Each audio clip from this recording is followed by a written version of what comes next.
Welcome students in our 6th class of enzymes. In previous classes of enzymes we had studied lot about enzymes, and in the last class we actually studied about the active site of the enzyme as well as the classification of the enzymes, and we had started the enzyme kinetics where we studied Michaelis-Menten equation, and so we will today continue ahead, and we will took a look over the Michaelis-Menten equations, the main challenges of this particular equation, what is actually the drawback of this equation, then how this hyperbolic curve, actually it is the drawback of hyperbolic curve to calculate the exact values of the rate of reaction. So how we can overcome from this hyperbolic curve and we can come to a straight line curve known as Lineweaver double reciprocal plots. After completing this we will move to again an important topic of enzyme inhibition. Once again we will start from the Michaelis-Menten equation.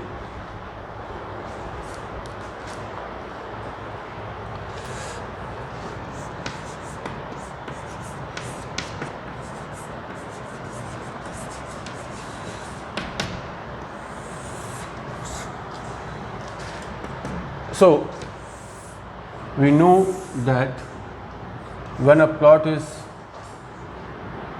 curve is plotted between the rate of reaction and the substrate concentration, and according to the Michaelis-Menten equation we get a hyperbolic curve. We got hyperbolic curve. Suppose this is the Vmax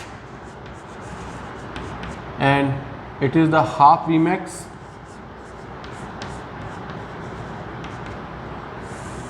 and when we draw perpendicular on substrate axis, then we got a value of Km, where Km is the Michaelis-Menten constant.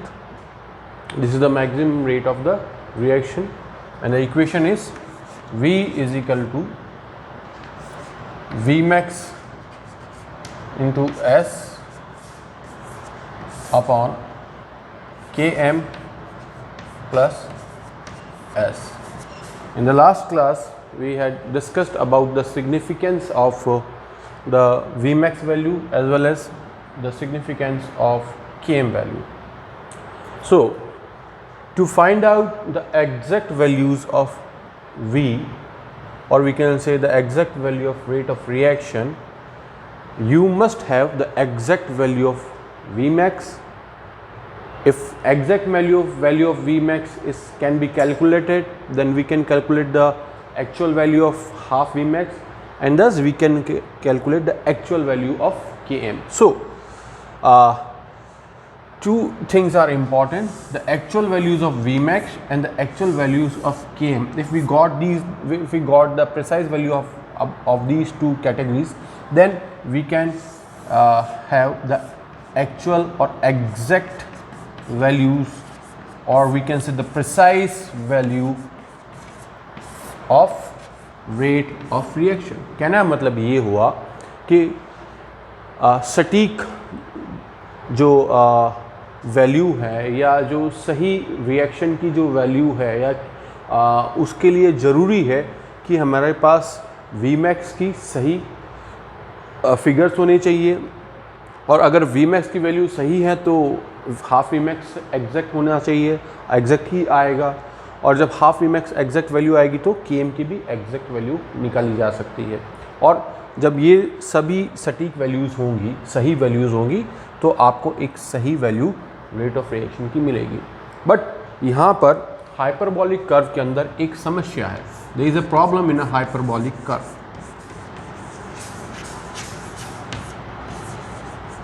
Because in hyperbolic curve the precise value, or we can say the exact value of Vmax is not possible. The exact value of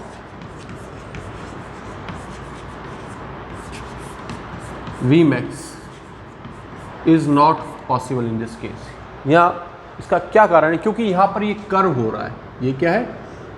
curve है। तो अगर हमें Vmax की सटीक value चाहिए तो या Vmax कहीं पे भी हो सकता है, ये हो सकता है Vmax यहाँ पर हो या ये Vmax इस जगह हो, क्योंकि यहाँ के बाद क्या है, वो कर्व स्टेबल हो रहा है। स्टेबल मतलब ये रिएक्शन जीरो ऑर्डर पे चली जाएगी, और जीरो ऑर्डर पे जाने का मतलब ये हुआ कि रिएक्शन अब सबस्ट्रेट कंसंट्रेशन से इंडिपेंडेंट हो चुकी है। तो क्या वो एक्चुअल वैल्यू होगी जिस पर Vmax प्राप्त किया जा सकता है, या अपन कहें कि कौन सी वैल्यू पर रिएक्शन जीरो ऑर्डर पे चली गई, वो एक कर्व से ज्ञात करना काफ़ी कठिन होगा। हो सकता है कि ये वैल्यू यहाँ पर हो सकता है ये वैल्यू ये हो सकती है, या वैल्यू ये भी हो सकती है, या ये वैल्यू ये भी हो सकती है। तो जब इस कर्व के कारण हम सटीक वैल्यू, हम सही वैल्यू Vmax की ज्ञात नहीं कर सकते हैं, तो जब Vmax की वैल्यू हो सकता है ये हो, ये भी हो सकती है, और ये भी हो सकती है, और ये भी हो सकती है, अगर हम इन चार एस्पेक्ट की बात करें। तो जब Vmax की सटीक वैल्यू नहीं आएगी तो हाफ Vmax भी चेंज होगा। जब हाफ Vmax चेंज होगा तो Km भी चेंज होगा। सो इसलिए जब Vmax और Km की वैल्यू सही नहीं आएगी, या चेंज उसके अंदर फ्लक्चुएशंस आएंगे, या उसके अंदर एक पॉसिबिलिटी रहेगी प्लस माइनस की, ये हो सकता है कि ये 10 हो, 10.5 भी हो सकता है, तो 9.5 भी हो सकता है। उसी तरीके से ये अगर 10 है तो ये 5 होगा, अगर ये 10.5 है तो फिर ये 5.75 के आसपास होगा। तो जब एग्जैक्ट वैल्यूज़ नहीं आएगी तो V की भी प्रिसाइज वैल्यू निकालना संभव नहीं होगा। तो इस समस्या को इस तरीके से सॉर्ट आउट किया जा सकता है कि अगर ये जो कर्व की जगह अगर ये स्ट्रेट लाइन होता, सपोज ये स्ट्रेट लाइन होता, कौन सा? रेट ऑफ रिएक्शन और सबस्ट्रेट कंसंट्रेशन के बीच में जो ग्राफ आ रहा है, अगर वो स्ट्रेट लाइन होता तो शायद एक सही वैल्यू हम निकाल सकते हैं, और वो सही वैल्यू जब Vmax से आएगी तो हाफ Vmax और Km की भी एग्जैक्ट वैल्यू आ सकती है। तो इसलिए इस हाइपरबोलिक कर्व को हम स्ट्रेट लाइन के अंदर कन्वर्ट कर दें। यदि हम इसको स्ट्रेट लाइन में कन्वर्ट कर देंगे तो शायद हमारे पास सटीक वैल्यूज़ आ जाएगी इन दोनों की, और सही रेट ऑफ रिएक्शन हम निकाल सकते हैं। तो इसलिए हम अब इसे एक स्ट्रेट लाइन में कन्वर्ट करते हैं। So now we are transforming this hyperbola into a straight line curve, but how it is possible, how it can be possible?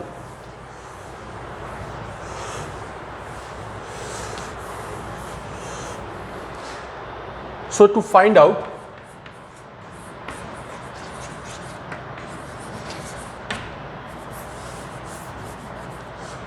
the actual values of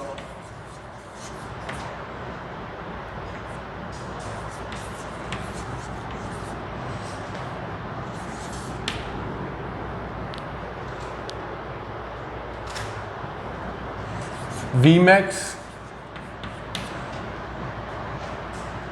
Km and thus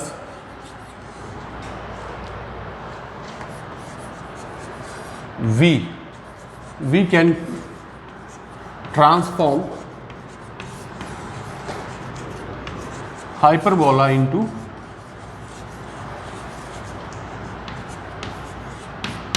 a straight line.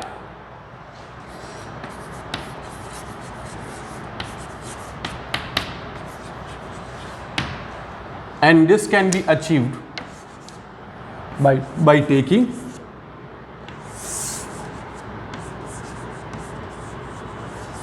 reciprocal of Michaelis-Menten equation. यदि हम Michaelis-Menten equation का reciprocal ले लें तो हम इस straight line को प्राप्त कर सकते हैं कुछ इस तरीके से।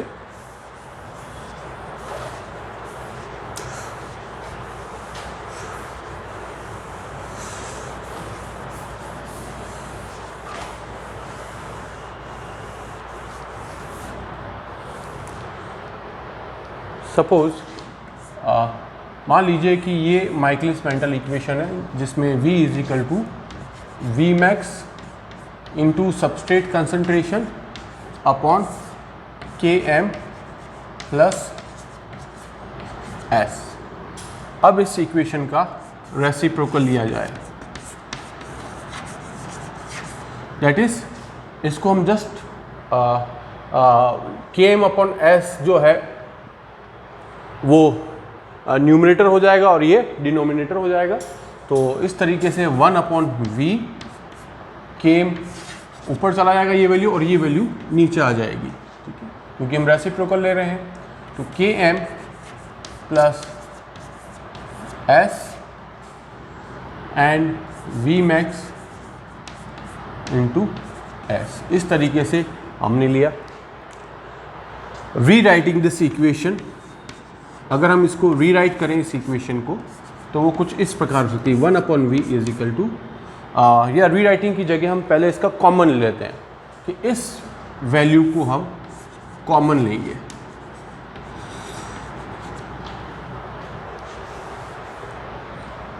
That is Km plus S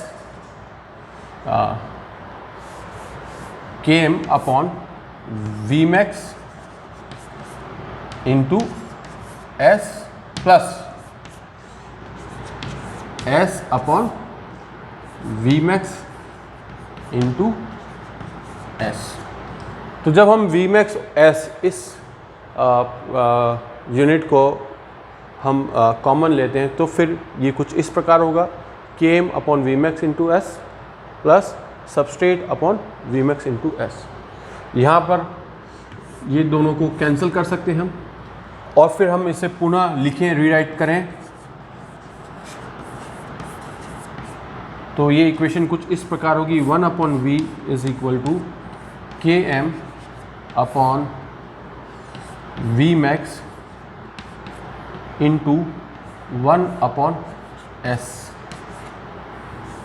इसको हम इस तरीके से लिख सकते हैं, that is Km upon V max into 1 upon S plus 1 upon V max. तो ये माइकलिस मेंटल इक्वेशन जो हमने यहाँ से शुरुआत करी थी, उस इक्वेशन को हमने इस तरीके से परिवर्तित किया, और जब इस इक्वेशन को हम प्लॉट करेंगे उसी सबस्ट्रेट कंसंट्रेशन और रेट ऑफ रिएक्शन के बीच में, जहाँ पहले V और S के बीच में था, अब होगा 1 upon V upon 1 upon S, 1 upon S। तो जब हम देखेंगे तो अब कर्व की जगह हमें एक स्ट्रेट लाइन मिलेगा, उस स्ट्रेट लाइन को हम कहेंगे Lineweaver Burk double reciprocal plot. तो ये जो इक्वेशन है ये है Lineweaver Burk double reciprocal equation कह दें, और उससे जो प्लॉट मिलेगा, जो ग्राफ मिलेगा, उसे हम Lineweaver Burk double reciprocal plot भी कह सकते हैं। तो इस इक्वेशन को हम उस प्लॉट पर ड्रॉ करके देखें।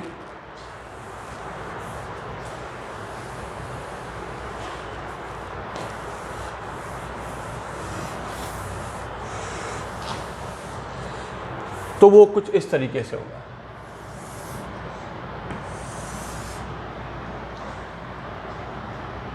इस एक्सिस पे तो ले लिया 1 अपॉन बी, ये y एक्सिस है, ये इधर x एक्सिस होगा, और इधर अपन ले लिया 1 अपॉन S सबस्ट्रेट कंसंट्रेशन इधर और इसके बीच में। पर इस कोऑर्डिनेट का जो y एक्सिस का इधर वाला जो पार्ट होगा वो नेगेटिव वैल्यू का होगा 1 माइनस वी, और इधर वाला जो पार्ट होगा सबस्ट्रेट कंसंट्रेशन वाला वो उसकी नेगेटिव वैल्यू का होगा। तो यहाँ पर जो स्ट्रेट लाइन आएगी वो कुछ इस तरीके से आएगी, this is the straight line. अब इस एक्सिस पर सबस्ट्रेट कंसंट्रेशन वाला एक्सिस पर, और इस एक्सिस पर जो वेलोसिटी वाला एक्सिस पर इधर आएगा 1 अपॉन वी मैक्स। तो ये जो वैल्यू होगी वो 1 अपॉन वी मैक्स होगी। कौन सी वाली? ये वाली। और सबस्ट्रेट कंसंट्रेशन पर जो ये इंटरसेक्ट करेगा उस पॉइंट पर जो वैल्यू होगी वो होगी 1/km। ठीक है, और चूंकि ये नेगेटिव है तो अपन कहेंगे 1 माइनस नेगेटिव 1/km वैल्यू होगी। और ये जो स्लोप है, this slope is actually km over Vmax। तो अब ये क्या प्रिसाइज वैल्यू देगा, क्योंकि ये स्ट्रेट लाइन है तो Vmax की वैल्यू बिल्कुल एक्यूरेट होगी। जब Vmax की वैल्यू एक्यूरेट है तो Km एक्यूरेट होगा, और जब Km वैल्यू एक्यूरेट होगी तो रेट ऑफ रिएक्शन भी एक्यूरेट होगी। तो ये दो वैल्यूज़ आना इम्पॉर्टेंट है, पर्टिकुलरली एक तो 1/Vmax, और 1/Vmax की वैल्यू एक्यूरेट होगी तो Km की वैल्यू भी एक्यूरेट होगी। और इसी को कहते हैं हम लाइन-वीवर-बर्क डबल रेसिप्रोकल प्लॉट। तो हम इस माइकलिस मेंटल इक्वेशन जो थी, जो उसको हम इस फॉर्म में यूज़ करते हैं, और ये हमें एक सटीक वैल्यू ये रेट ऑफ रिएक्शन की प्रदान करता है।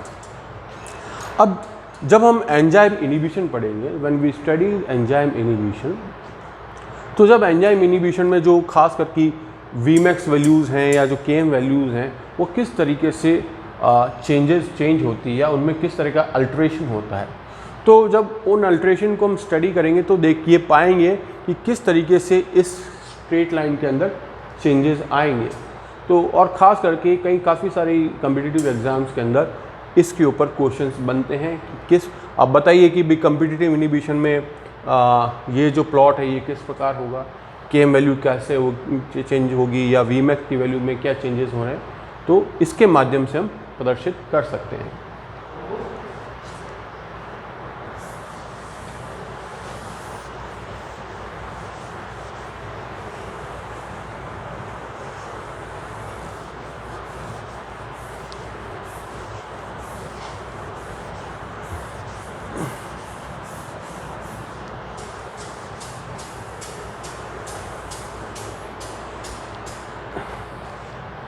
So our now next topic is enzyme inhibition.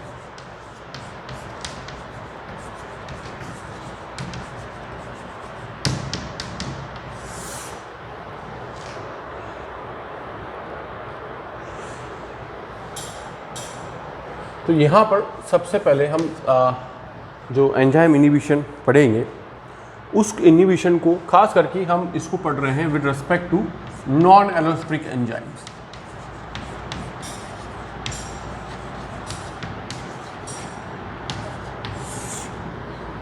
इसके रेस्पेक्ट में हम जब नॉन एलोस्ट्रिक एंजाइम के रेस्पेक्ट में जब हम एंजाइम इनिबिशन देखेंगे तो हम एंजाइम इनिबिशन को दो बड़े टाइप के इनिबिशंस में डिवाइड कर सकते हैं। We can classify the enzyme inhibition into two broad categories. One is called as reversible inhibition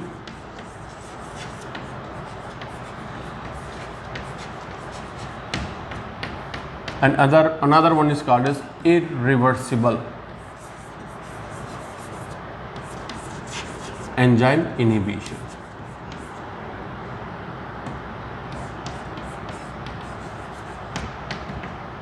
The main difference between this reversible and irreversible enzyme inhibition is that in case of reversible inhibition, enzyme is temporarily inhibited, means it is not permanently inactivated. During the presence of inhibitor molecule, the enzyme's activity is actually decreased, and after removal of inhibitor, the enzyme again catalyze the reaction with the same efficiency as it was catalyzing during in absence of inhibitor. While in case of irreversible inhibition, the enzyme is permanently inactivated. So let's have a detailed study on this reversible and irreversible inhibition. So first is reversible inhibition. So it is in this case enzyme is temporarily inactivated. मतलब ये हुआ कि enzyme अस्थायी रूप से inactive किया गया है, परमानेंटली इनएक्टिव नहीं हुआ है।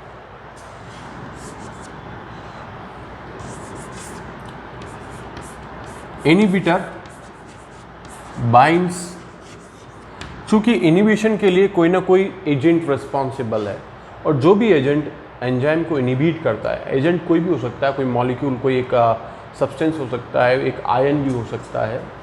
तो जो इनिबिटर मॉलिक्यूल है, जो एजेंट जो इनिबिशन कर रहा है एंजाइम का, उसको हम इनिबिटर कहेंगे।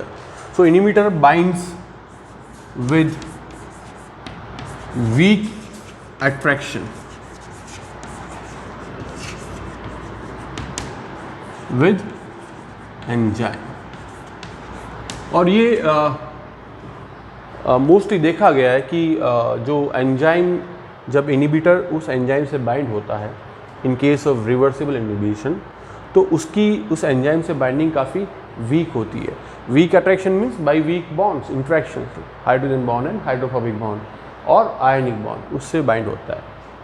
सो the bond can be easily broken down. जब वो बॉन्ड टूट जाएगा तो इनिबिटर वापस उस एंजाइम से अलग हो जाएगा। जब इनिबिटर वापस एंजाइम से अलग हुआ तो एंजाइम पुनः वापस अपना कार्य सुचारू रूप से कर सकता है।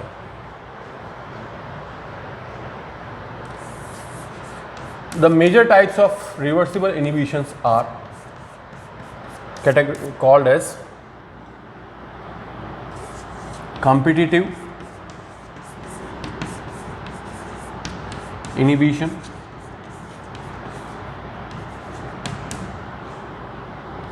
non-competitive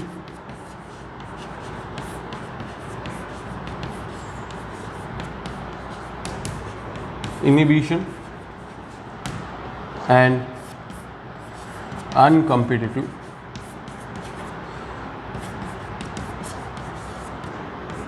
inhibition. ये तीन मुख्य प्रकार के रिवर्सिबल इनिबिशन हैं जहाँ पर एंजाइम टेम्परेली इनएक्टिवेट हुआ है। और इन तीनों में जो मेन चीज़ हम देखेंगे वो ये है कि उनकी Km और Vmax वैल्यू में क्या चेंजेस आ रहे हैं, इसको हम फोकस करेंगे। तो सबसे पहले देखते हैं competitive inhibition.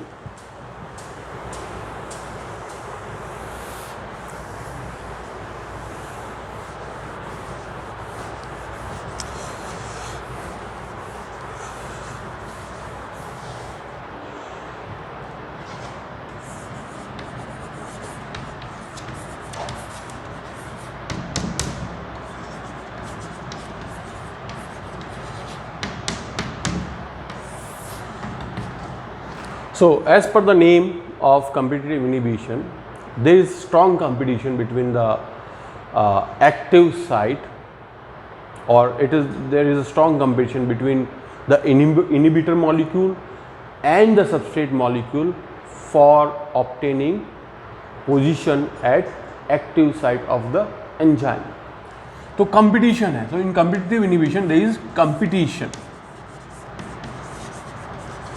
between inhibitor and substrate for binding with enzymes active site. उस एंजाइम की एक्टिव साइट के लिए कंपटीशन है, इसलिए इसका नाम कॉम्पिटिटिव इनिबिशन रखा गया है। It means the shape of inhibitor and substrate molecule is similar type, कि जब ये ऑब्जर्व किया गया कि इनिबिटर और सबस्ट्रेट मॉलिक्यूल का शेप जो है मोर और लेस सिमिलर है। Suppose this is the shape of inhibitor and this is the shape of the substrate molecule. Inhibitor here it is represented by I and the substrate here it is represented by S. So they have similar shape. They have similar pattern. They have similar pattern of arrangement of atoms within the molecule or within that particular compound, so that they both can easily bind to the enzyme's active site. जैसे मान लिया कि ये enzyme है Suppose this is the enzyme and this is the active site of the enzyme. The active site is compatible to substrate, and if suppose the concentration of inhibitor molecule is more as compared to the substrate molecule, so there is more chance, if the concentration of inhibitor is more as compared to substrate, then the chance of binding of inhibitor to active site is more as compared to substrate. So when inhibitor molecule gets bind to enzyme active site, then it will form a transition state known as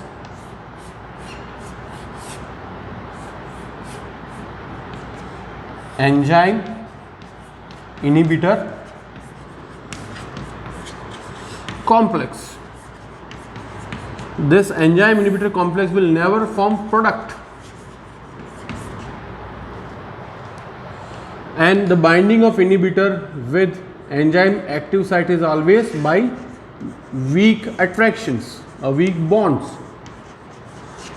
not strong. If suppose there is strong bond is created between inhibitor and the enzyme, then enzyme may be permanently inactivated. So the binding, because the binding is by weak bond, so inhibitor may bind and it can be removed from here also. So when if we increases the concentration, suppose if we increases the concentration of substrate molecule and the concentration of substrate molecule exceeds the concentration of inhibitor molecule, then there is chance that this particular enzyme, which is previously bounded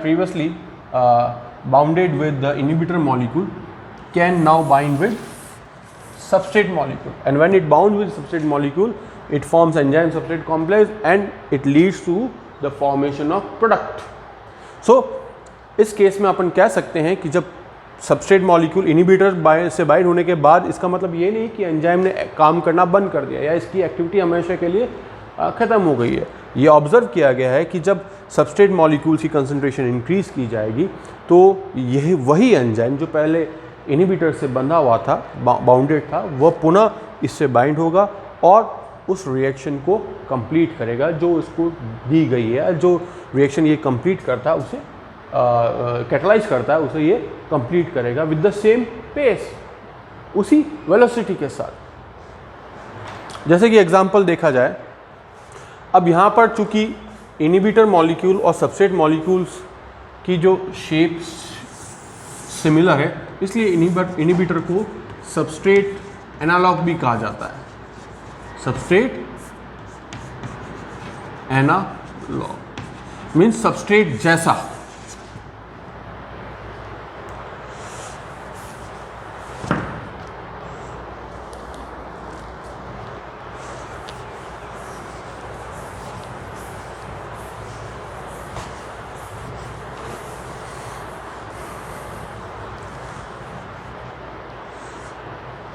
जैसे इसका जो best example दिया जाता है, the enzyme is succinate dehydrogenase.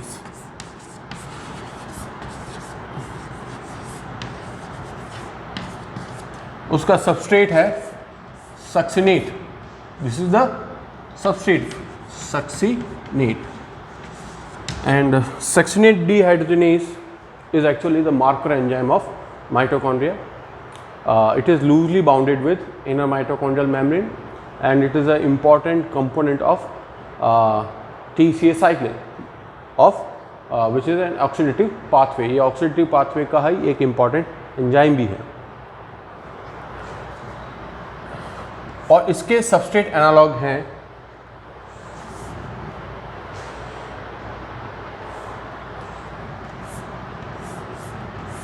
oxalic acid and malic acid. This is oxalic acid, say this is malic acid.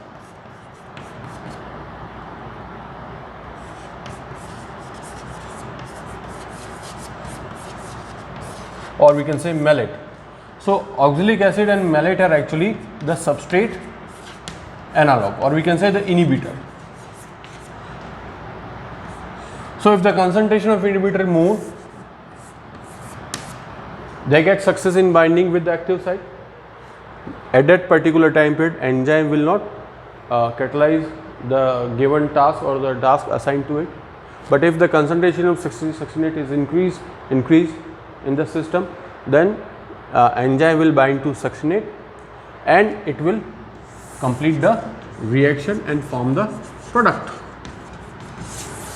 So there is a competition between the succinate and oxalic acid in this case.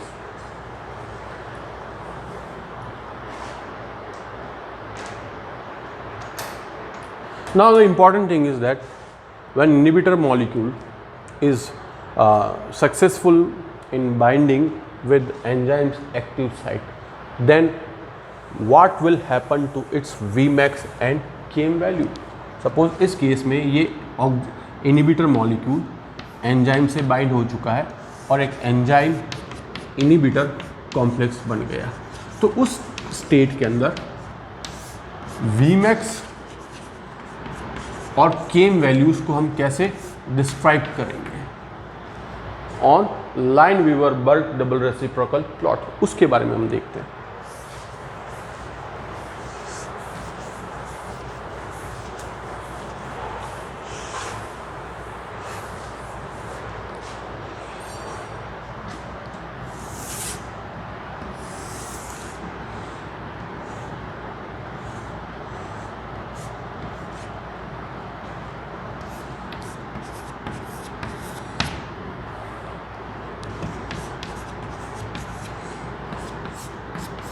Suppose this is 1 upon Vmax and this is 1 upon Km. ये जो straight line है ये normal state के अंदर है. Normal state here means when enzyme is not inactivated, जब enzyme अपना natural या अपनी जो नेचुरल स्पीड से वर्क कर रहा हो या कैटालिसिस कर रहा हो, तो हम उसको नॉर्मल स्टेट कहेंगे. जब इनहिबिटर नहीं हो, या we can say it is the normal state means it is in absence of inhibitor. तो ये Km वैल्यू और Vmax वैल्यू है. पर जब इनहिबिटर होगा तो हम इसमें हमें शो करना है कि Km और Vmax में क्या फ़र्क पड़ेगा. तो पहली बात तो ये कि जब कॉम्पिटिटिव इनहिबिशन के टाइम में Km वैल्यू और Vmax वैल्यूज़ के अंदर क्या चेंजेस आएंगे, क्या Km बढ़ेगी या घटेगी, या Vmax बढ़ेगी या घटेगी. तो कॉम्पिटिटिव इनहिबिशन के केस में Km वैल्यू चेंज होगी और Km वैल्यू जो है वो बढ़ेगी, इंक्रीज्ड, जबकि Vmax वैल्यू जो है वो रिमेन अनचेंज्ड रहेगी. इसका कारण ये है कि चूंकि कॉम्पिटिटिव इनहिबिशन में हमेशा सबस्ट्रेट और इनहिबिटर मॉलिक्यूल के बीच में कंपटीशन है एक्टिव साइट के लिए. और Km वैल्यू क्या बताती है? Km वैल्यू की सिग्निफिकेंस ये है कि it describes the affinity of enzyme. Enzyme की एफिनिटी बताती है सबस्ट्रेट के लिए. तो अगर इनहिबिटर मॉलिक्यूल बाइंड होगा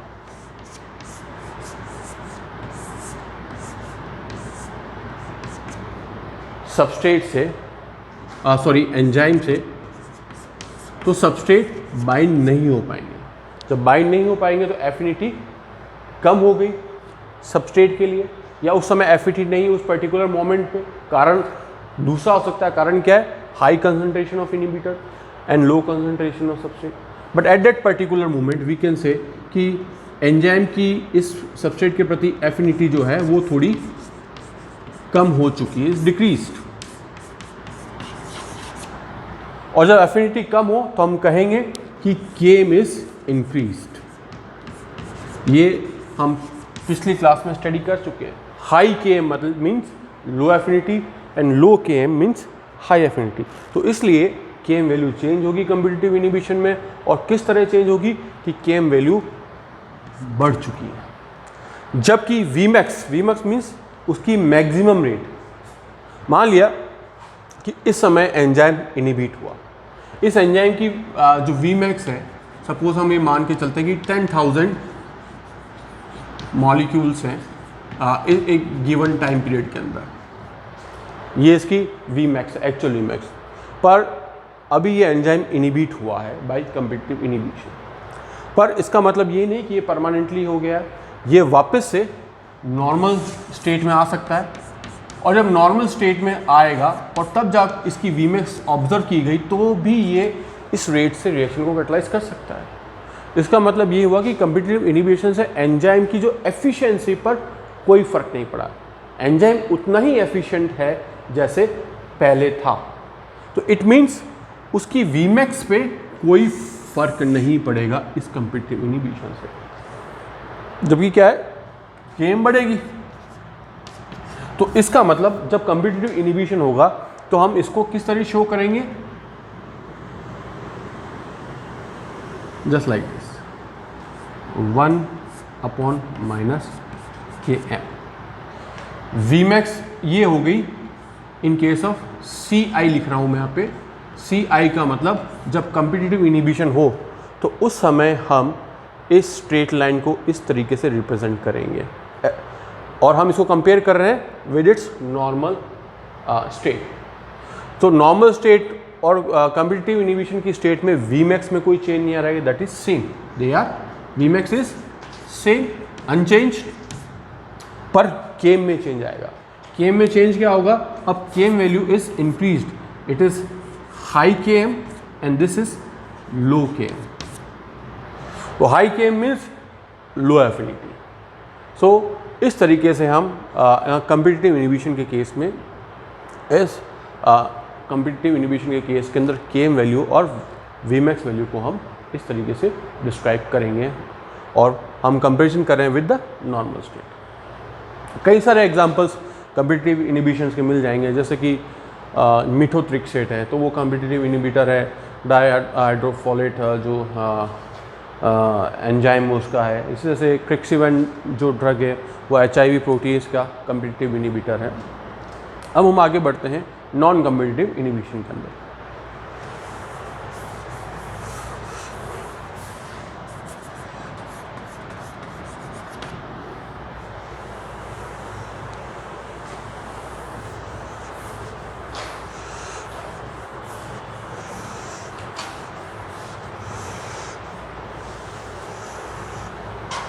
In non-competitive inhibition, there is no competition between the enzyme and between the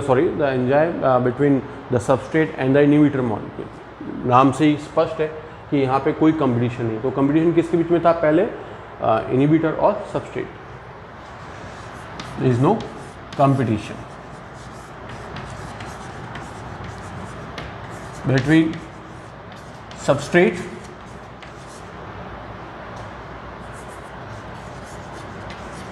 and inhibitor, क्योंकि यहाँ पर इनहिबिटर मॉलिक्यूल किसी और साइट पर बाइंड हो सकता है। Here inhibitor binds to other site. Suppose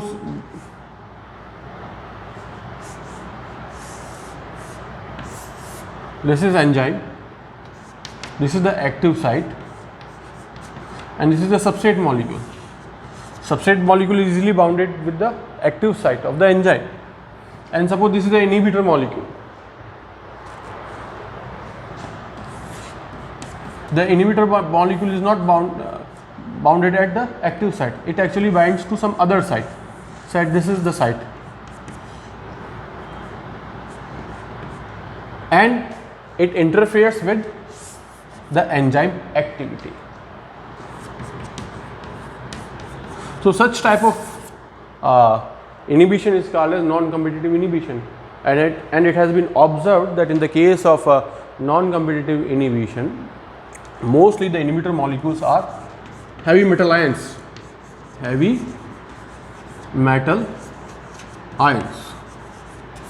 like lead, mercury, etc. and the binding of these heavy metal ions to with the enzyme is again reversible binding. They can be easily detached from the enzyme.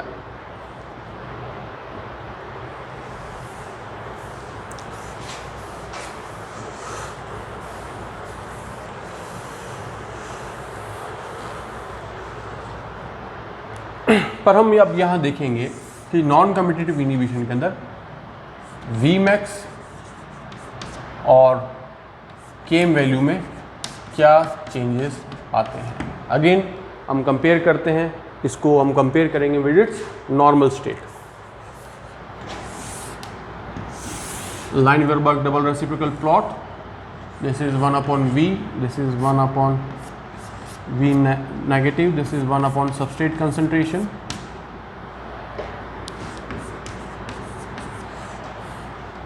Suppose this is the normal state of the enzyme.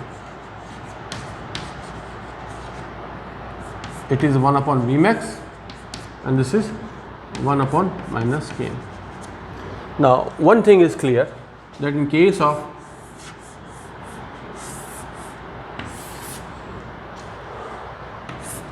non-competitive inhibition, this is substrate, there is no competition between the inhibitor and substrate. चूँकि non competitive inhibition के अंदर inhibitor molecule कभी भी active site पे bind नहीं हो रहा. इसका मतलब ये हुआ कि एंजाइम का जो एफिनिटी सबस्ट्रेट के प्रति है वो एज सच ही रहेगी, या एंजाइम की एफिनिटी सबस्ट्रेट से बिल्कुल चेंज नहीं होगी. अगर ये इनिबिटर नहीं भी, अगर इनिबिटर की एब्सेंस में या इनिबिटर की प्रेजेंस में एंजाइम जो है वो सबस्ट्रेट से बाइंड होगा, उससे कोई फर्क नहीं पड़ेगा इनिबिटर मॉलिक्यूल बाइंड हो रहा है. इसका मतलब ये हुआ कि नॉन कम्पिटिटिव इनिबिशन में केम हमेशा अनचेंज्ड रहेगी, उसमें कोई बदलाव नहीं आएगा. पर जब इनिबिटर मॉलिक्यूल बाउंडेड है एंजाइम से, तो एंजाइम की जो Vmax है वो ज़रूर प्रभावित होगी. और किस तरीके से प्रभावित होगी कि वो उसकी जो स्पीड है, रिएक्शन की जो वेलोसिटी है वो कम हो जाएगी. तो ये यहाँ पर इस प्रकार चेंज होगी कि Vmax जो है वो डिक्रीज्ड हो जाएगी. तो जब हम नॉन कम्पिटिटिव इनिबिशन के केस में इस ग्राफ को देखेंगे तो वो कुछ इस तरीके से होगा. This is in case of non-competitive inhibition. The Km value remains same. Enzyme के नॉन कम्पिटिटिव इनिबिशन के लिए, क्योंकि कोई कंपटीशन नहीं है सबस्ट्रेट और इनिबिटर के बीच में. पर चूंकि Vmax कम हो रही है तो हम यहाँ पर शो करेंगे this is the 1/Vmax, this is the high Vmax and this is the low Vmax. तो अल्टीमेटली रेट ऑफ रिएक्शन भी कम होगी. तो इन case of non competitive inhibition जो इनिबिटर मॉलिक्यूल है वो रिएक्शन की स्पीड को थोड़ा स्लो कर देता है. और इस तरीके से हम लाइनवियरबर्ग रेसिप्रोकल प्लॉट में हम इसको कंपेयर कर सकते हैं with its normal enzymes normal activity. This is the enzyme activity during non competitive inhibition and this is the Vmax and Km value during the normal state.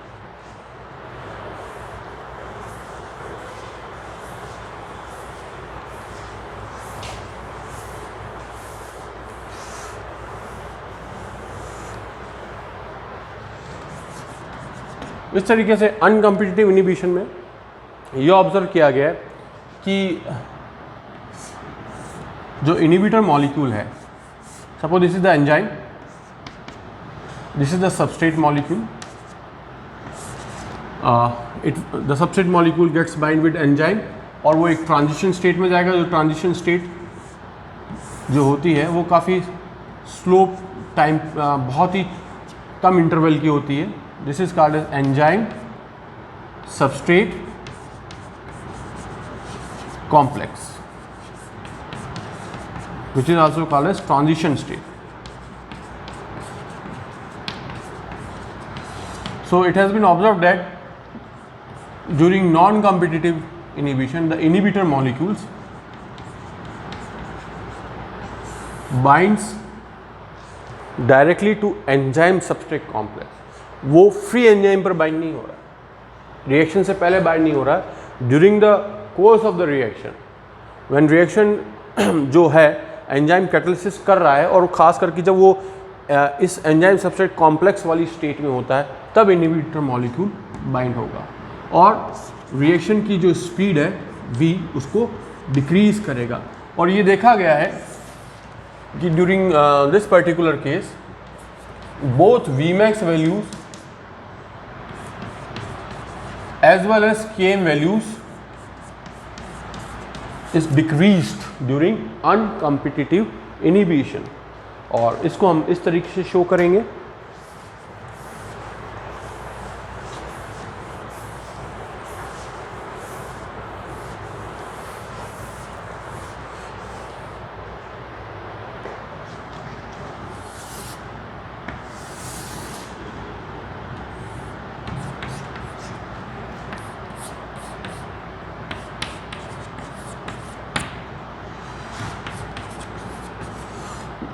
This is the in the case of normalcy of the enzyme, the 1 upon Vmax 1 upon Km, and during uncompetitive inhibition जो graph होगा वो कुछ इस type से होगा। Uncompetitive inhibition, this is the Vmax value and this is the Km value. So it is also decreased and the Vmax value is also decreased during uncompetitive inhibition. So this is all about the competitive about a reversible inhibition, जिसमें हमने 3 type से पढ़े हैं, inhibition पढ़े हैं, competitive inhibition, non-competitive inhibition and uncompetitive inhibition। और mainly हमने focus किया है कि during such type of inhibitions the change, what type of changes actually take place in the values of Vmax and Km values. Now we will move towards irreversible inhibitions.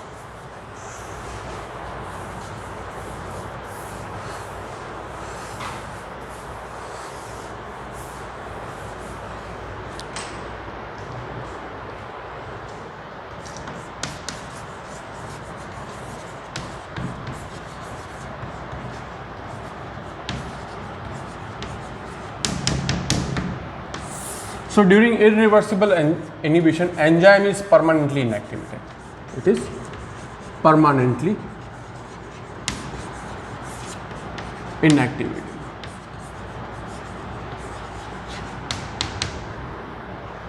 Because in this case, inhibitors mostly binds with covalent bond with enzymes. It has been observed that during irreversible inhibition, an inhibitor binds with covalent bonds with enzymes. So once inhibitor binds to the enzyme, it is not possible to remove inhibitor from enzyme. And in most of the examples of irreversible inhibition, it was found that inhibitor molecules are mostly toxic substances, and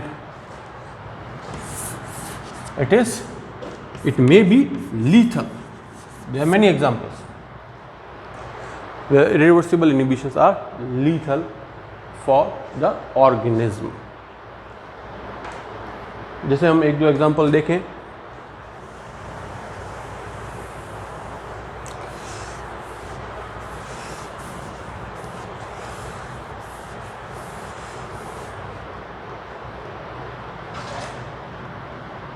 जो inhibitor molecules हैं, जैसे कि DFP, डाईआइसोप्रोपिल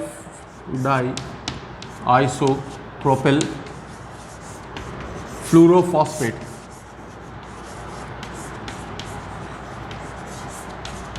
जिसको nerve gas भी कहते हैं, और ये नर्वस सिस्टम को ब्लॉक करती है, पैरालिसिस के लिए रिस्पॉन्सिबल हो सकती है। मेलाथियोन, ये दोनों जो हैं सेम नेचर के हैं। ये जो इनिबिटर्स हैं ये actually enzyme known as acetylcholine esterase, एक इम्पॉर्टेंट एंजाइम है नर्वस सिस्टम का, which play important role in the release of neurotransmitters. So such type of inhibitors permanently inactivates the enzyme known as acetylcholine esterase, which is again a member of serine protease family, और इस तरीके से वो nerve impulse transmission को रोक देते हैं। इस तरीके से देखा जाए तो और कुछ एग्जांपल्स है, जैसे कि साइनाइड,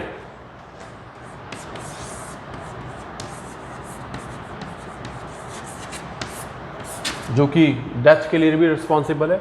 ये परमानेंट इनिबिटर किस एंजाइम का है? साइटोक्रोम ऑक्सीडेज, जो कि इलेक्ट्रॉन ट्रांसपोर्ट चेन का एक इम्पॉर्टेंट कंपोनेंट है। इलेक्ट्रॉन ट्रांसपोर्ट चेन जो इनर माइटोकॉन्ड्रियल मेम्ब्रेन में है, inner mitochondrial membrane. So it blocks the electron flow. जब इलेक्ट्रॉन फ्लो रुकेगा तो एटीपी सिंथेसिस नहीं होगी, और जब एटीपी सिंथेसिस नहीं होगा, if there is no ATP synthesis, it means the cell is devoid of free energy, and when there is no free energy inside the cell, that means the cell is dead. So these are some examples of inhibitors which are responsible for irreversible inhibition. और एक मैंने शायद आपको carbohydrate में भी example दिया था, penicillin. Again penicillin is also a very good example of irreversible inhibition. This is an inhibitor molecule, और ये किस एंजाइम को इनहिबिट कर रहा है परमानेंटली? ग्लाइकोपेप्टाइड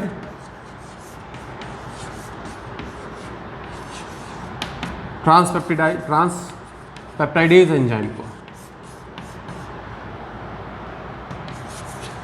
जो कि एक इंपॉर्टेंट एंजाइम है बैक्टीरियल सेल वॉल सिंथेसिस का। और बैक्टीरियल सेल वॉल सिंथेसिस में वो टेट्रापेप्टाइड सिंथेसिस में काम आता है। टेट्रापेप्टाइड सिंथेसिस में काम आ रहा है।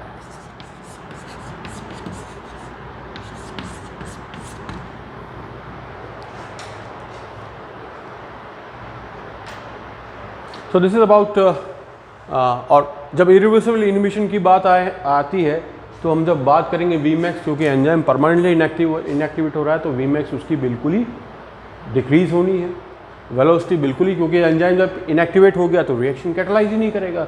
जब रिएक्शन कैटालाइज नहीं करेगा तो उसकी कोई रेट ऑफ रिएक्शन नहीं होगी।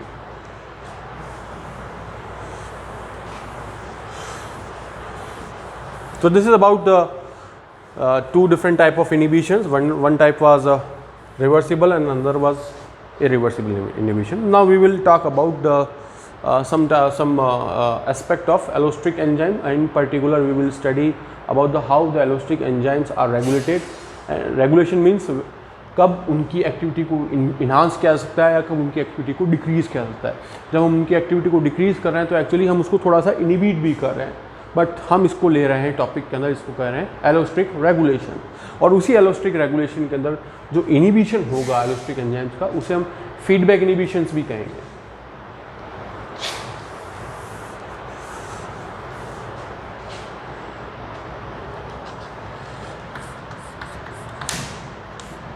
Allostric enzyme regulation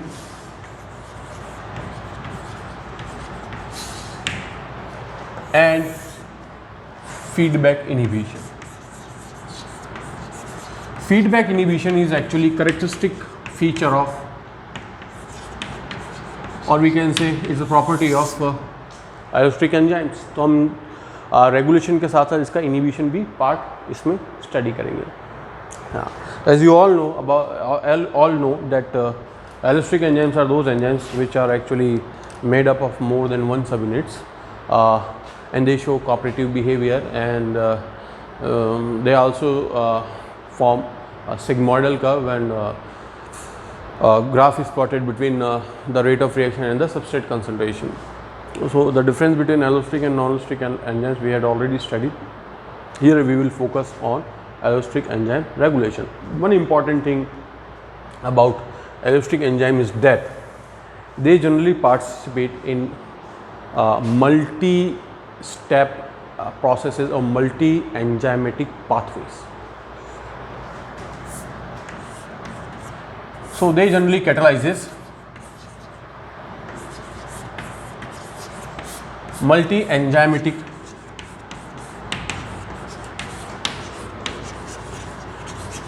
reactions.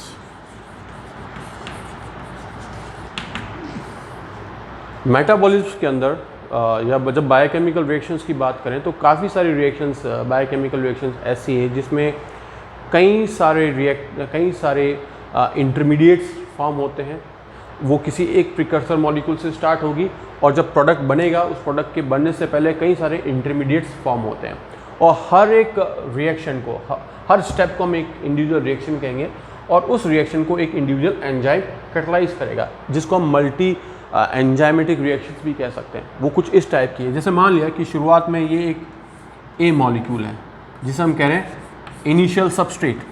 It is the initial substrate. यहाँ से ये रिएक्शन स्टार्ट हुई है. ये ए मॉलिक्यूल कन्वर्ट हुआ बी के अंदर, बी कन्वर्ट हुआ सी के अंदर, सी कन्वर्ट हुआ डी के अंदर, और डी फाइनली प्रोडक्ट बना रहा है.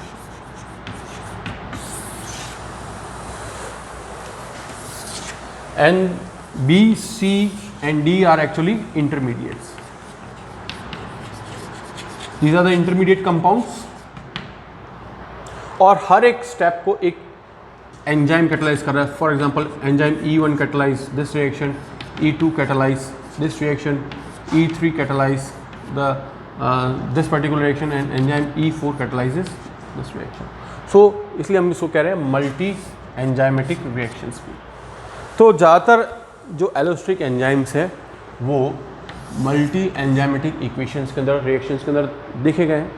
और ओवरऑल इन ऐसी रिएक्शंस के अंदर कुछ एंजाइम्स ऐसे होते हैं जो पूरी रिएक्शन की स्पीड को कंट्रोल करते हैं, या पूरी क्या प्रोडक्ट बनना चाहिए या नहीं बनना चाहिए, ultimately is decided by few enzymes.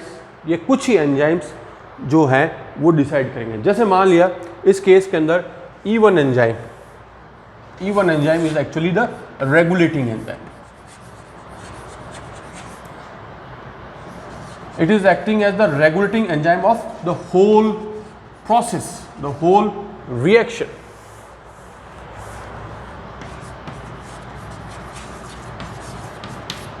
It is the activity of enzyme E1 which decides the photosynthesis of this product. So its activity decides the product formation. E2, E3 and E4, though they are important because if there is no E2 there will be no synthesis of C. But फिर भी यहाँ पर एक important enzyme होता है जो पूरी reactions को regulate कर रहा है. और ये भी ऑब्जर्व किया गया है कि ये जो regulating enzymes है they are mostly allosteric enzyme. So दो important यहाँ पर बातें निकल के आ रही है. पहली कि एलोस्टिक एंजाइम्स ऐसे एंजाइम्स होते हैं जो ज़्यादातर मल्टी एंजाइमेटिक पाथवे में वर्क कर रहे हैं. दूसरा, ये वह एंजाइम है जो उस मल्टी एंजाइमेटिक पाथवे के रेट रेगुलेटिंग एंजाइम्स भी कहलाते हैं, और we can say they are actually called as rate regulating enzymes.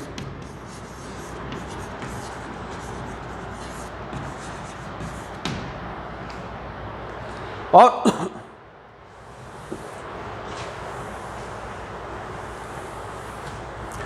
Now इनको एलोस्टेरिक एंजाइम क्यों कहा जाता है?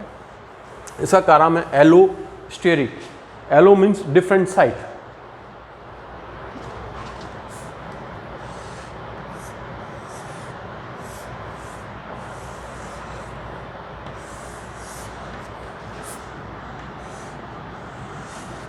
सपोज ये एक एलोस्टेरिक एंजाइम है, एक दो सब यूनिट का बना हुआ है. ये एक सब यूनिट है और ये एक सब यूनिट है. ये इसकी एक्टिव साइट है, ये इस सब यूनिट की एक्टिव साइट है, और इस साइट को हम कह रहे हैं एलोस्ट्रिक साइट, मतलब डिफरेंट साइट। एक्टिव साइट्स पे तो नॉर्मली इनके सबस्ट्रेट मॉलिक्यूल्स बाइंड होंगे, बट एलोस्ट्रिक साइट पर कुछ अलग टाइप के मॉलिक्यूल्स आके बाइंड हो सकते हैं, जिन्हें हम इफेक्टर मॉलिक्यूल्स भी कह सकते हैं और रेगुलेटरी मॉलिक्यूल्स भी कह सकते हैं। So actually the regulatory molecules or the effector molecules binds to the allostric sites, and these molecules जिन्हें हम effector molecule कह रहे हैं, they regulates the activity of allostric enzymes. Regulation means either by binding of these effector molecules with this particular enzyme either enhances the speed of the reaction और दे में decrease the speed of the reaction, या तो इसकी activity को बहुत ही ज़्यादा बढ़ा देंगे इस एंजाइम की, या इस एंजाइम की एक्टिविटी को कम कर देंगे, एंड दस they control the formation of the product. और ये जो इफेक्टर मॉलिक्यूल्स हैं ये हमेशा वीक बॉन्ड से बाइंड होंगे। तो ये जो इफेक्टर मॉलिक्यूल हैं उनको भी हम डिस्क्राइब कर सकते हैं as a positive effector molecule और as a negative effector molecule.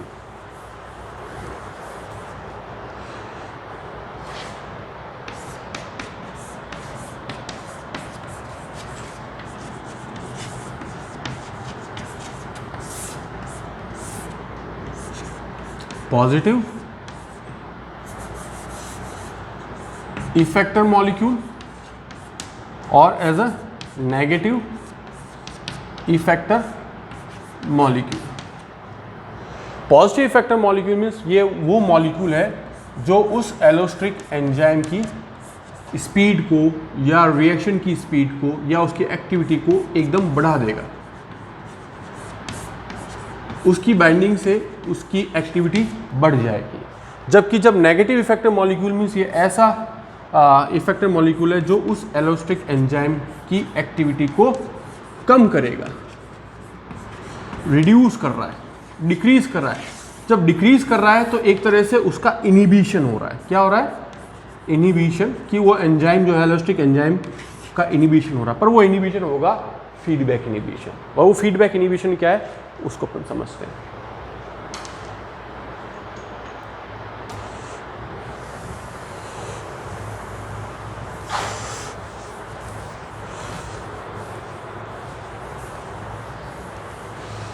जैसे मान लिया वही उदाहरण लेते हैं कि A से B बना, B से C बना, C से D बना और D से प्रोडक्ट बना P। P is the product. और यहाँ पर वो एंजाइम E1 है जो रेट रेगुलेटिंग एंजाइम और एलोस्टिक एंजाइम, बाकी सब जगह E2, E3 या E4 डिफरेंट टाइप के एंजाइम्स काम कर रहे हैं। Now it is actually the concentration of the product on which the entire rate of reaction will depend.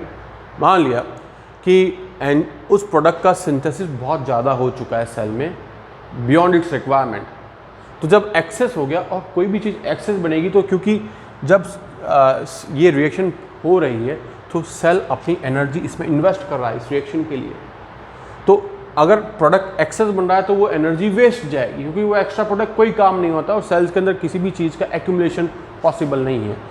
Input और आउटपुट शुड बी इक्वल। तो उस केस में when product is in excess, तो यही प्रोडक्ट या यही जो कंपाउंड है ये यहाँ पर इसको इनहिबिट करेगा as a negative effector molecule.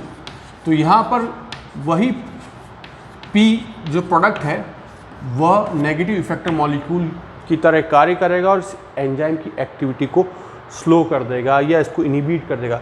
जब ये एंजाइम की एक्टिविटी इनहिबिट होगी तो B का फॉर्मेशन नहीं होगा, B का फॉर्मेशन नहीं होगा तो प्रोडक्ट का फॉर्मेशन भी धीरे धीरे कम हो जाएगा। पर ये जो फीडबैक इस टाइप का जो इनहिबिशन है उसको कह रहे हैं फीडबैक इनिबिशन। फीडबैक इनिबिशन का मतलब कि अगर ऐसा इनिबिशन जिसमें प्रोडक्ट खुद ही इनिबिटर का काम करे तो हम उसे फीडबैक इनिबिशन कहते हैं। जैसे कई सारे एग्जांपल्स हैं एलोस्टिक एंजाइम्स की के इनिबिशन को समझाने के लिए। One of the best enzyme is aspartate transcarbamoylase.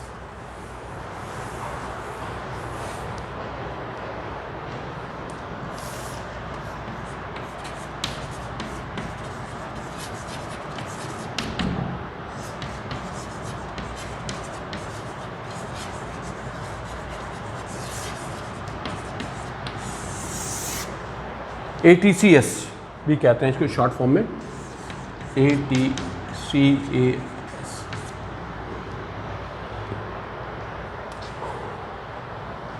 ATCS जो है उसका जो इनिशियल सबस्ट्रेट है वो है aspartate, and aspartate in a multi-enzymatic pathway is ultimately converted into CTP, a very important component, cytidine triphosphate.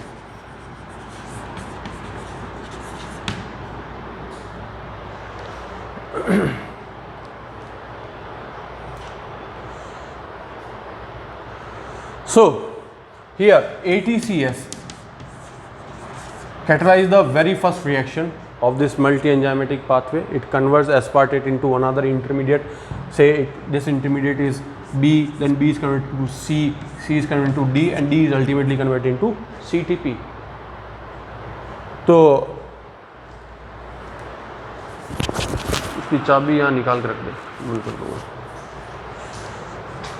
So this CTP, which is a very important component, it is actually a nucleoside triphosphate, and this nucleoside triphosphate is involved in synthesis of RNA. तो and RNA का production बहुत जल्द, क्योंकि हर cell के अंदर transcription होता है, तो ट्रांसक्रिप्शन में RNA प्रोड्यूस होता है, तो इसलिए इनकी हर सेल को रिक्वायरमेंट होती है। और ये जो प्रोसेस है it is universal to all type of cell, because CTP is required in each and every type of cell.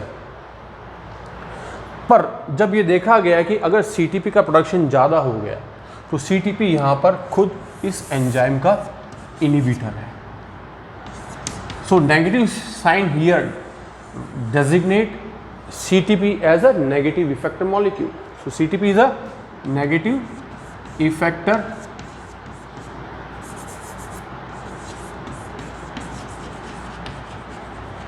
molecule, but it has been observed that ATP in this case is a positive effector molecule of this ATCS.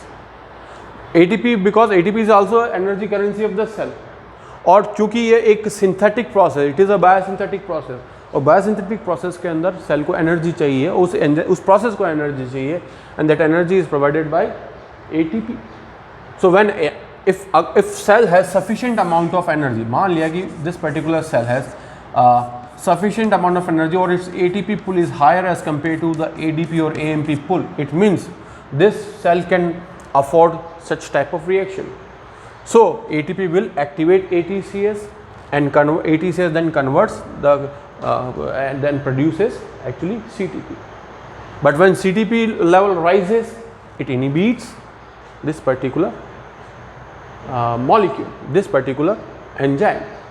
So the negative effector molecule and positive effector molecule actually controls the activity of the allostericity enzyme, and by controlling this activity actually they are controlling the metabolic status of the cell as well.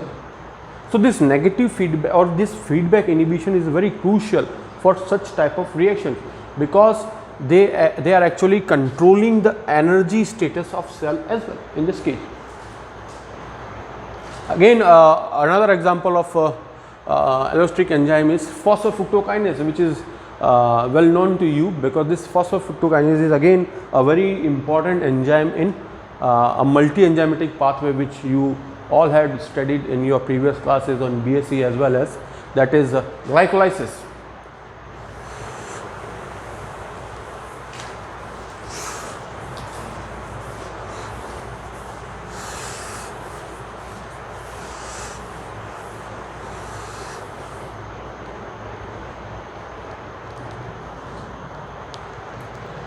PFK, phosphofructokinase.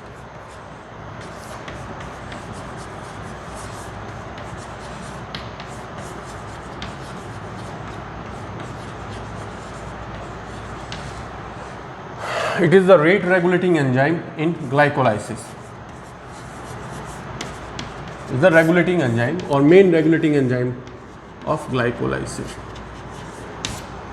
And glycolysis is actually a catabolic process.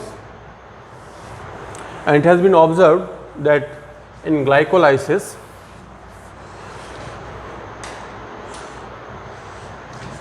the initial molecule of glycolysis is glucose. It is first converted into glucose 6-phosphate, then glucose 6-phosphate is converted into fructose 6-phosphate, and then fructose 6-phosphate is then converted to fructose 1,6-biphosphate. This is then converted to DHAP, and DHAP then 1,3-biphosphoglycerate to 3-phosphoglyceric acid to 2-phosphoglyceric acid, and so on, and ultimately it produces, in last it produces pyruvate. So this particular reaction, that is from fructose 6-phosphate is converted into fructose 6-phosphate by the enzyme known as phosphofructokinase. Again, it is an allosteric enzyme, and it has been found that ATP in this case is the negative effector molecule of PFK, while ADP, AMP are actually the positive effector molecule for this PFK. चूँकि glucose एक energy rich molecule है, और जब glycolysis होगा तो in later stages it produces ATP, चाहे वो oxidative phosphorylation हो, चाहे वो एरोबिक रेस्पिरेशन हो या एनारोबिक कंडीशन के अंदर, दोनों ही कंडीशन के अंदर ATP प्रोडक्शन होता है, जिसे हम सबस्ट्रेट लेवल फॉस्फोराइलेशन कहते हैं, और वो ATP सेल को एनर्जी देता है. अगर ADP और AMP रेशियो सेल के अंदर, जिस सेल के अंदर ये एक्टिविटी हो रही है उस सेल में अगर AMP रेशियो हाई है ATP रेशियो से, इसका मतलब सेल के अंदर एनर्जी की कमी है, और इसलिए ज़रूरी है कि ग्लूकोज को ऑक्सीडाइज किया जाए ताकि ATP जो है प्रोड्यूस किया जा सके और वो ताकि सेल्स के जो डिफरेंट वर्क्स हैं उनको उनके लिए ज़रूरी है. तो उस केस के अंदर क्या होगा कि यहाँ पर AMP क्या करेगा, इस PFK को एक्टिवेट करेगा ताकि वो अपनी मैक्सिमम स्पीड से इस रिएक्शन को कैटलाइज करे. पर जब सेल के अंदर ATP रेशियो हाई होंगे AMP रेशियो से, तो उस समय ग्लूकोज को ऑक्सीडाइज करने की आवश्यकता नहीं है, क्योंकि ATP सफिशिएंट अमाउंट में है. बजाय इसको स्टोर कर दिया जाए ग्लाइकोजन के फॉर्म में, जब ज़रूरत पड़ेगी तब इसे हम वापस ग्लूकोज से ATP जनरेट कर सकते हैं. तो उस टाइम में ATP यहाँ पर नेगेटिव इफेक्टर मॉलिक्यूल की तरह कार्य करेगा. तो इस तरीके से ये इस PFK की एक्टिविटी को कंट्रोल करेंगे, और PFK की एक्टिविटी को कंट्रोल करने से क्या होगा, अल्टीमेटली सेल का जो सिस्टम है, जो बायोजेनेटिक सिस्टम है, या अपन कहें कि जो एनर्जी लेवल्स है वो भी कंट्रोल रहता है.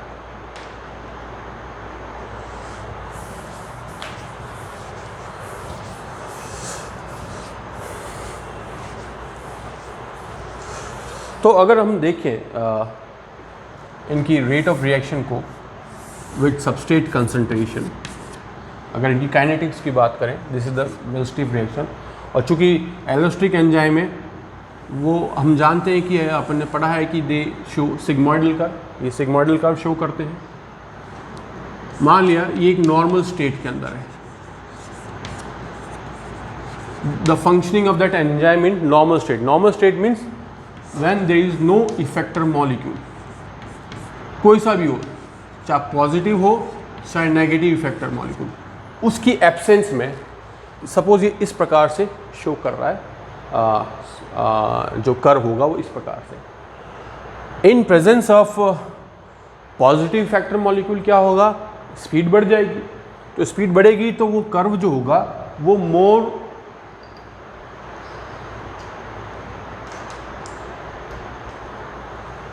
It will be more towards like this, ये कुछ इस टाइप का होगा, वो कुछ हाइपरबोलिक की तरफ जाएगा. तो जब पॉजिटिव इफेक्टर मॉलिक्यूल होगा दिस इज से पॉजिटिव इफेक्टर मॉलिक्यूल। तो पॉजिटिव इफेक्टर मॉलिक्यूल जो है वो उस कर्व को इस तरीके से हाइपरबॉलिक की तरफ ले जाएगा, मीन्स, और it shows increase in rate of reaction, या वेलोसिटी बढ़ रही है। जबकि जो नेगेटिव इफेक्टर मॉलिक्यूल होगा उस केस में ये और ज़्यादा सिग्मोइडल होगा, it is again more sigmoidal.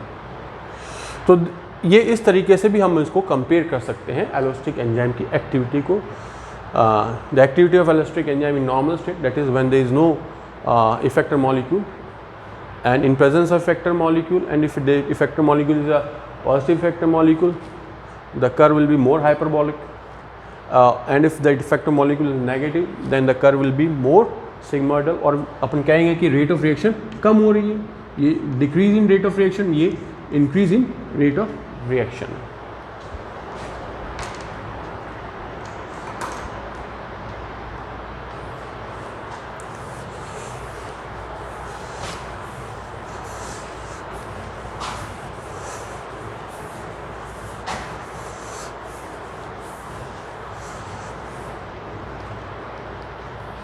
इस तरीके से लास्ट में हम और देखेंगे कुछ एंजाइम्स के बारे में, जैसे कि आइसो एंजाइम्स हैं, या जिन्हें आइसोजाइम्स भी कह सकते हैं, या एलो एंजाइम्स हैं, या फिर हम देखेंगे अबाउट एब्जाइम्स।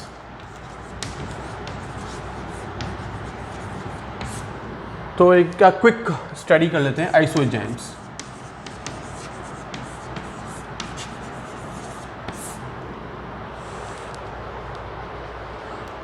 आइसो एंजाइम्स का मतलब है,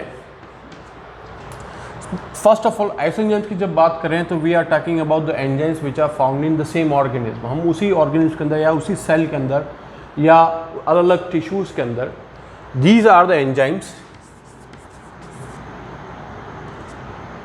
विच are found in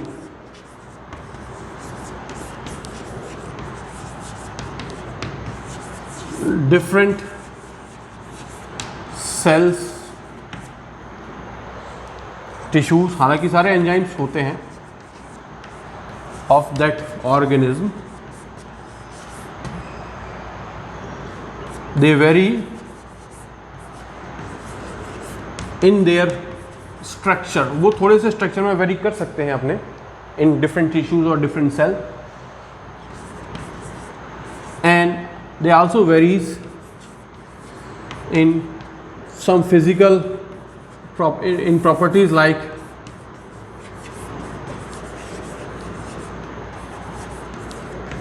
electrophoretic mobility,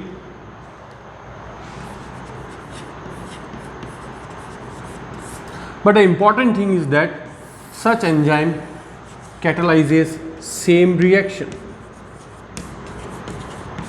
मतलब ये ऐसे एंजाइम्स हैं जो किसी जीव में पाए जाते हैं, किसी एक ऑर्गेनिज्म में पाए जा रहे हैं। हम उसी एक पर्टिकुलर ऑर्गेनिज्म के अंदर पाए जाने वाले हम उन एंजाइम्स की बात कर रहे हैं जो थोड़ा बहुत स्ट्रक्चर में वेरी कर रहे हैं अलग टिश्यूज़ के अंदर। मान लिया कि लिवर टिश्यूज़ में थोड़ा डिफरेंट स्ट्रक्चर है, हार्ट मसल में कोई डिफरेंट स्ट्रक्चर है, या स्मूथ मसल्स में अलग है, किडनी में थोड़ा सा डिफरेंट है, बट इन अलग टिश्यूज़ के अंदर दे आर, उनका जो कार्य है, उनका जो फंक्शन है वो सिमिलर है, वो सिमिलर टाइप की रिएक्शन कैटलाइज कर रहे हैं, रिएक्शन वो एक जैसी कर रहे हैं, बट उनकी कुछ फिजिकल प्रॉपर्टीज़, उनकी स्ट्रक्चरल प्रॉपर्टीज़ थोड़ी सी डिफरेंट होती है।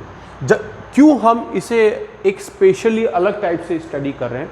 क्यों आइसो एंजाइम को आप नॉर्मल एंजाइम से हम उसको कंपेयर नहीं कर सकते, क्योंकि नॉर्मल एंजाइम वो एंजाइम, जैसे मान लिया कि फॉर एग्जांपल फॉस्फोफ्रुक्टोकाइनेज, अगर फॉस्फोफ्रुक्टोकाइनेज का किसी भी टिश्यू में स्ट्रक्चर देख लिया जाए उस जीव के अंदर सेम मिलेगा, उसका जो 3D कॉन्फर्मेशन है वो बिल्कुल सेम होगा, चाहे वो हार्ट मसल में हो, चाहे स्मूथ मसल में हो, चाहे वो आपके किडनी सेल्स के अंदर हो या ब्रेन सेल्स के अंदर हो, वो सेम टाइप का स्ट्रक्चर होगा और सेम टाइप का फंक्शन तो करेगा ही करेगा। बट यहाँ पर क्या थोड़ा सा स्ट्रक्चरल वेरिएशंस देखने को मिलते हैं इन डिफरेंट टिश्यूज़, पर वो कैटलाइज एक ही रिएक्शन करें, इसलिए हम कह रहे हैं iso enzymes similar in their function but slightly similar in some properties को। इस कारण क्या है कि जब थोड़ा सा स्ट्रक्चर पैटर्न उनका डिफरेंस हो सकता है तो उनकी जो फिजिकल, जैसे इलेक्ट्रोफोरेसिस में जब उनको रन करें, इनको सेपरेट करें तो उनके अंदर वेरिएशंस आते हैं। जबकि अगर हम सिमिलर टाइप का, जैसे फॉर एग्जांपल ग्लूकोकाइनेज लिया, किसी भी ग्लूकोकाइनेज को आप किसी भी टिश्यू से लोगे, सबकी इलेक्ट्रोफोरेटिक मोबिलिटी एक जैसी आएगी, इसकी अलग आती है। जैसे the best example of iso enzyme is actually lactate dehydrogenase enzyme.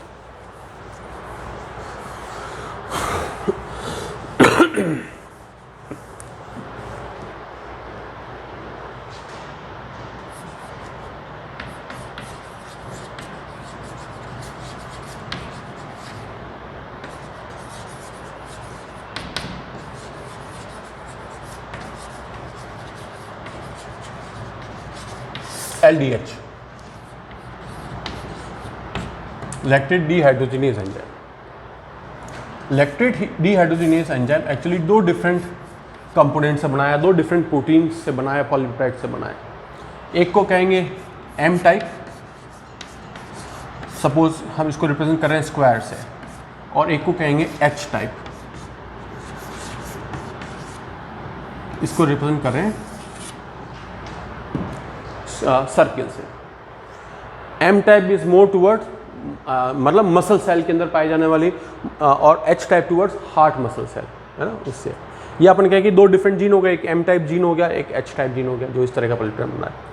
जो LDH है एक्चुअली ये 4 पॉलीपेप्टाइड से मिलके बना है, 4 पॉलीपेप्टाइड से। And this 4 polypeptide belong to either H type or M type or both M and H type in different tissues.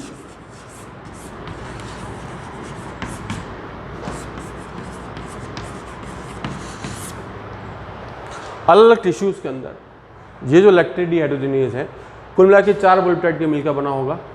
अब वो चारों ही पॉलीपेप्टाइड या तो H टाइप के होंगे, या चारों ही M टाइप के होंगे, या चारों ही या तो कुछ M टाइप के या कुछ H टाइप के मिलके बने होंगे, पर कुल मिलाकर 4 पॉलीपेप्टाइड होंगे। पर चाहे LDH किसी भी टाइप का हो, इसका कंपोजिशन कैसा भी हो, रिएक्शन हमेशा एक ही टाइप की करेगा। वो क्या है? पायरूवेट को लैक्टेट के अंदर कन्वर्ट करना, ये काम है लैक्टेट डिहाइड्रोजिनेज का। ये रिवर्सिबल रिएक्शन भी करता है। तो द रिएक्शन इज सेम, चाहे कोई सा भी सेल हो और इसका कंपोजिशन कैसा भी हो, रिएक्शन हमेशा एक जैसी करेगा। तो ये फ़र्क है, इसलिए इसको हम आइसो एंजाइम कह रहे हैं, क्योंकि अलग अलग सेल्स के अंदर कंपोजिशन इसका डिफरेंट हो सकता है, पर रिएक्शन एक ही कैटलाइज करेगा। जैसे कुछ एग्जाम्पल देखें।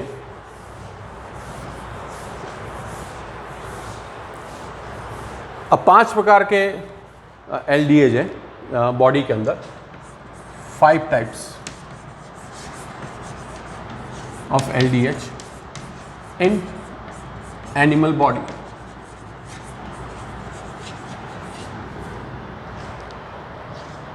जैसे LDH 1 and 2 3 4 5 लाइक जैसे ना। LDH 1 को कहा जाता है एक्चुअली H4। H4 मीन्स चारों ही, मैंने कहा कि जैसे एक तो H टाइप का पॉलीपेप्टाइड होगा, H टाइप का मतलब ये, और एक M टाइप का वो कुछ इस टाइप का है, मतलब ये एक अलग पॉलीपेप्टाइड होगा, स्ट्रक्चर है इसका एक डिफरेंट स्ट्रक्चर हो सकता है। मतलब चारों पॉलीपेप्टाइड H टाइप के हैं। Best example is heart muscle cell. और किस टिश्यू में पाए जा रहे हैं? हार्ट मसल सेल्स के अंदर है, और RBCs के अंदर जनरली जो LDH होगा वो उसके जो चारों पॉलीपेप्टाइड है वो H4 टाइप के हैं, इसलिए इसको LDH1 कहा गया।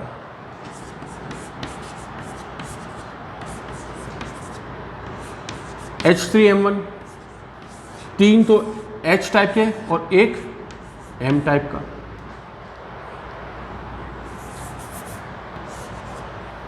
ये कुछ लीवर टाइप की सेल्स में, लीवर सेल्स के अंदर इसको ऑब्जर्व किया गया है। LDH3 है तो H2 और M2 टाइप, दो M टाइप के और दो H टाइप के। कुछ किडनी सेल्स,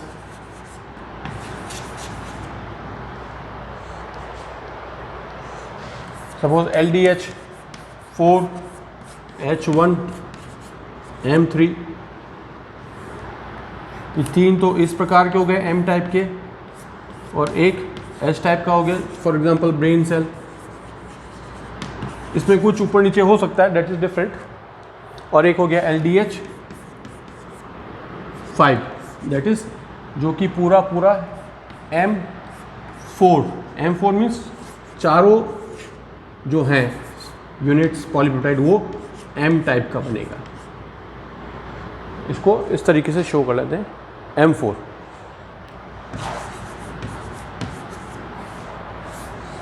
लाइक दिस। और ये पाए जाते हैं जनरली स्केलेटन मसल सेल्स में।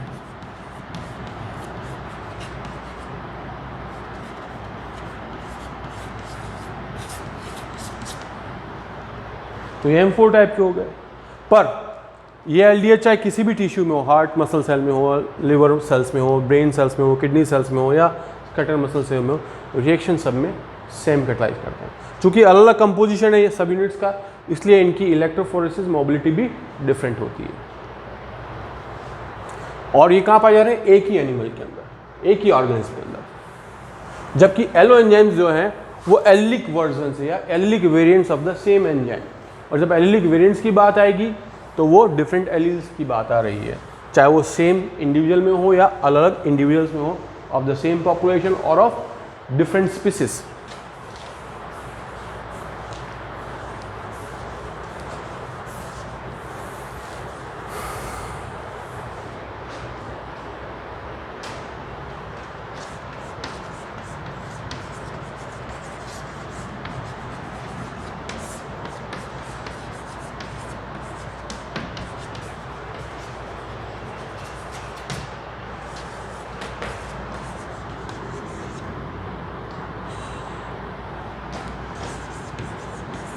एलिक वेरिएंट्स, अब ये एलिक वेरिएंट्स जो होते हैं चाहे वो उसी सेम ऑर्गेन्स के अंदर भी हो सकते हैं या डिफरेंट ऑर्गेनिज्म में भी हो सकते हैं, आइदर ऑफ सेम स्पीसीज और डिफरेंट स्पीसीज।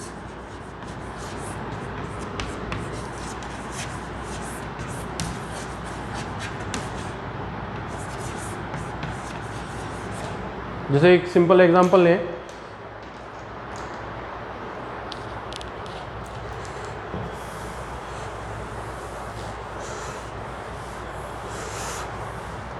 ग्लूकोकाइनेस।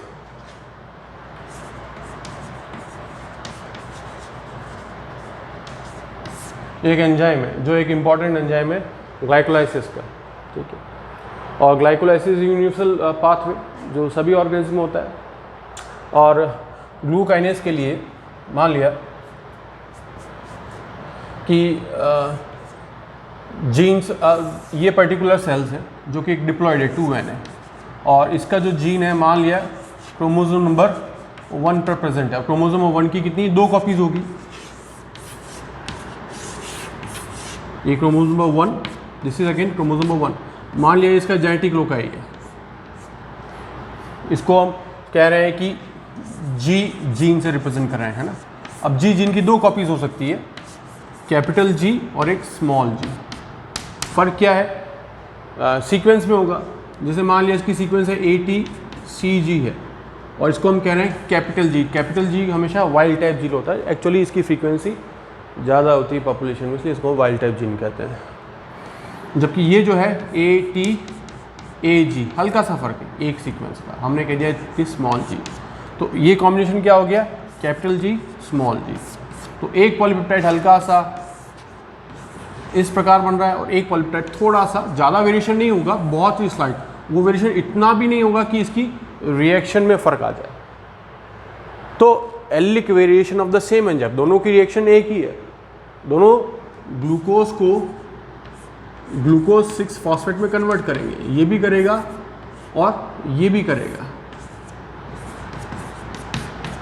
अगर दोनों एलील सेम है तो सेम टाइम के होंगे उस ऑर्गेनिज्म में। अगर एक और किसी और ऑर्गेनिज्म में कंपेयर करें तो ये भी एलिक वर्जन्स कहलाएंगे। अब चाहे एक ही स्पीसीज का हो चाहे अलग स्पीसीज का हो, but such type of allelic variants are actually called as allo enzymes.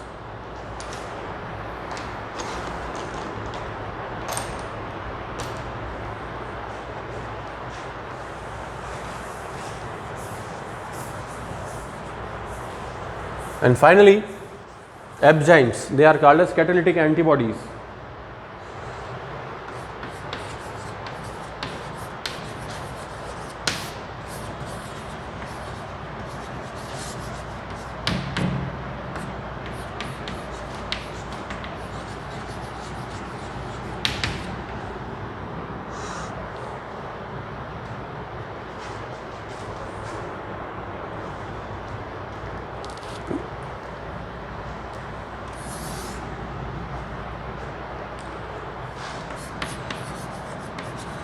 Transition state analog can be used as immunogen.